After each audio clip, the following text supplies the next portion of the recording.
আসসালামু আলাইকুম, সবাইকে স্বাগতম জানাচ্ছি ব্লগের পক্ষ থেকে। আমরা আজকে আসছি ঢাকা নবাবগঞ্জ উপজেলার শিল্প ও বাণিজ্য মেলা। সেখানে আমরা ঘুরবো, দেখবো এখানে তারা কি ব্যবস্থা রেখেছেন, দোকান পাশাত কি রয়েছেন।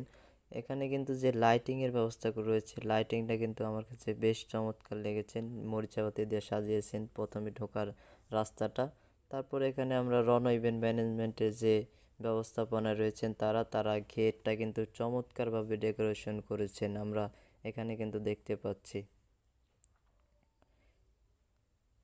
মেলার যে ডেকোরেশন, সে ডেকোরেশনটা কিন্তু সুন্দর হয়েছে, তারা তাই দেখতেছিল এবং আফসোস করতেছিল আমরা যে ভিতরে ঢুকবো কিভাবে ঢুকবো, তার জন্য তো একটু টিকিট দরকার। সেজন্য আমি আর কি করব, গেটের সামনে দাঁড়িয়ে একটু ভিডিও করলাম। ভিডিও করার পর তাদের জন্য তো একটু চিন্তা করতে হবে, তাই না? তাই আমি আর বেশি দেরি না করে টিকিট কাউন্টারে চলে গেলাম। টিকিট কাউন্টারে যা দেখি 20 টাকা মূল্যের টিকিট রয়েছে, তাই 3টা টিকিট 60 টাকা দিয়ে কিনে নিলাম মামার কাছ থেকে নিয়ে, এবং ভাবলাম এই নাকি 20 টাকা টিকিট, যাই ভিতরে দেখি কি অবস্থা, ভিতরে যদি একটু দামি মূল্যবান জিনিস পাই। তাই তাদের সাথে আর বেশি দেরি না করে টিকিটটা জমা দিই। হ্যাঁ, টিকিট কিন্তু জমা দিতে হবে, না দিলে কিন্তু আপনাকে ঢুকতে দেবে না। ঢোকার পরে দেখলাম বড় করে শিল্প বাণিজ্য মেলা যে সাইনবোর্ড, সেই সাইনবোর্ডটি টানিয়ে রেখেছেন প্রত্যেকটি দোকানের মধ্যে, এবং দেখতে পাচ্ছি এখানে কিন্তু ফ্রান্সের যে আইফেল টাওয়ার রয়েছেন, সেই আইফেল টাওয়ারটা কিন্তু আমরা অসংখ্য দেখতে পাবো। আমরা গেলে পরে প্রথমেই কিন্তু আমাদের চোখে পড়বে এই দৃশ্যটা, সেটাই আমি দেখতেছিলাম এবং লক্ষ্য করতেছিলাম। হ্যাঁ, সামনে পড়লেই কিন্তু আপনাকে প্রথমে ফুল দিয়ে বরণ করে নেবে। এই ফুল কিন্তু আপনার টাকা দিয়ে কিনে নিতে হবে, টাকা না দিলে কিন্তু আপনাকে এই ফুল কিন্তু মোটেও তারা দিতে রাজি হবে না, আপনি যতই বলেন আর যাই করেন। এরপরে আমরা ওই ব্রাইট ইভেন্ট ম্যানেজমেন্টের যে আয়োজনে একটি প্রজাপতির পাখা দিয়ে সুন্দর ফুলের ডিজাইন করা রেখেছে, সেটার সাথে আমরা ছবি তুললাম এবং খাবারের দোকানে গেলাম। গিয়ে দেখলাম সেখানে বিভিন্ন পদের আচার রয়েছেন, চিপসে রয়েছেন, প্যাকেট রয়েছেন, যেগুলো আমরা নিত্যনত বাড়িতে ভেজে খেতে পারি, সেগুলি আমরা দেখতেছিলাম এবং কিছু নেই কিন্তু ভিডিও করে আমরা আসতেছিলাম। একটি দোকানে থাকলে তো আর হবে না, তাই আমরা পরের দোকানে গেলাম।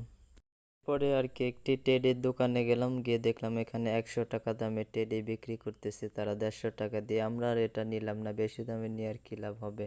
তাই এখানে দেখতেছিলাম এবং ভিডিও করতেছিলাম বিভিন্ন পদের ফুটবল থেকে শুরু করে বিভিন্ন প্লাস্টিকের পণ্য, এবং মেয়েদের কিন্তু অসংখ্য জিনিস রয়েছে মেলার মধ্যে। আমরা যা দেখলাম, আমাদের ছেলেদের জন্য কিন্তু মোটেও এর এত জিনিস নেই। আমি মেলায় যা দেখলাম, এখানে মেয়েদের জন্য চুড়ি থেকে শুরু করে, তারপরে নেকলেস থেকে শুরু করে, চেন থেকে শুরু করে বিভিন্ন পদের কিন্তু অনেক সামগ্রী রয়েছে, আমরা দেখতে পেলাম। এগুলো আর আমি নিয়ে কী করব, তাই একটু ভিডিও করে নিয়ে আসলাম এবং আপুদের দেখানোর জন্য এটা ভিডিও করা। এখানে কিন্তু অসংখ্য জিনিস রয়েছেন এবং বাচ্চাদের জন্যও কিন্তু এখানে টেডি রয়েছেন, আমরা দেখতে পাচ্ছি লাভ টেডি থেকে শুরু করে হ্যাপি বার্থডে থেকে শুরু করে পাখা, তারপরে অনেক কিছু রয়েছে। তারা আমার ভিডিওটি করা দেখে ভাবতেছিল এখন তো শেষ সময় থাক, একটু ভিডিও করুক, সমস্যা নেই। তাই তারা কোল মিটিং করতেছিল, আমার মতো আমি ভিডিও করে নিয়ে আসছি এবং দেখতেছিলাম যে এখানে আপুদের জন্য কত অসংখ্য জিনিস রয়েছে। এখানে কিন্তু আমি নাম বলতে পারবো না, এত কিছু আমার কিন্তু এত কিছু নাম জানা নেই, তাই আমি নাম বলতে চাচ্ছি না, আপনারাই বুঝে নিন এখানে ভিডিও দেখে যে এখানে কী কী রয়েছে।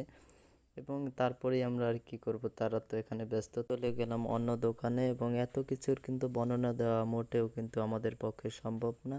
তাই আমরা আপনাদের ভিডিওর মাধ্যমে দেখাতে চাচ্ছি, আমরা আর বর্ণনা দিতে চাচ্ছি না। আপনারা দেখতে পাচ্ছেন এখানে কে কী করতেছে। বাচ্চাটা কিন্তু খেলনা নিয়ে কিন্তু অনেক দুষ্টুমি করতেছিল এবং চাচ্ছিল কিন্তু সব কিছু কিন্তু সে নিয়ে যাবে, সেরকম ভাবনাই তার মধ্যে ছিল। আমরা তাই আর বেশি বর্ণনা দিতে পারবো না, আপনারা ভিডিওর মাধ্যমে দেখতে থাকুন। ধন্যবাদ সবাইকে।